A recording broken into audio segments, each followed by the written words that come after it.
হয়েছে যে না একজন সেলিব্রিটি এরকম ইগোলেস আর এত ভালো পার্সোনালিটির হতে পারে, ওনাকে দেখে আমি বুঝেছি।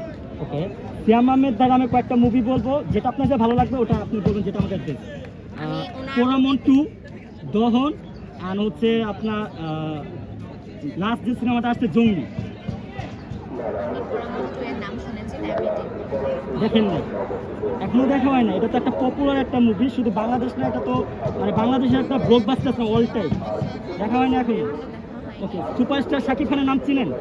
চিনি বাট আমি কোনো মুভি দেখা হয়নি। ওনাকে মানে ভালো লাগে আপনার? আমার অনেক পছন্দ না ওনাকে, but as a celebrity I respect him. Superstar Shakib খানের তো এবারে ঈদে একটা সিনেমা আসছে যেটা হচ্ছে বরবাদ, এবং হচ্ছে ছোট পর্দার অভিনেতা হচ্ছে আফরান নিশো, একটা মুভি আসছে দাগি।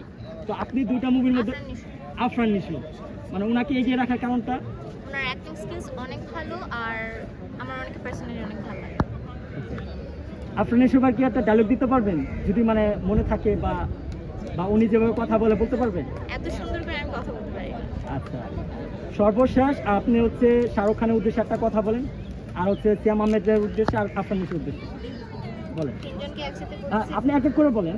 না না, আমি তিনজনকে একসাথে বলতেছি, আমার লাইফে যদি কোনোদিনও এমন হয় যে তাদের সাথে দেখা করার এত ভালো সৌভাগ্য হবে, তাহলে প্লিজ ইগনোর করেন না, আমার সাথে দেখা করেন, একটা হলেও সেলফি তুলেন, যাতে আমি মানুষকে বলতে পারি যে আই মেট মাই আইডল। আচ্ছা, তো আমি আপনাকে একটা মেসেজ দিতে চাই, সেটা হচ্ছে আফরান নিশো ভাইয়ের সাথে আপনি হচ্ছে চাইলে আগামী 2025 সালের ডিসেম্বর মান্থের 8 তারিখে দেখা করতে পারবেন। তো 8 তারিখে যদি দেখা করতে চান, সেক্ষেত্রে হচ্ছে আপনি অবশ্যই ওনার যে গ্রুপটা আছে অফিসিয়াল, ওটা লক্ষ্য রাখবেন। কথা দিচ্ছি, যদি আপনি নাও যেতে পারেন, আমি নিজে পার্সোনালি আপনাকে মিট করা দেবো ইনশাআল্লাহ। আর আপনার কাছে যাবো এখন, আপনার পছন্দের অভিনেতার নামটা প্লিজ।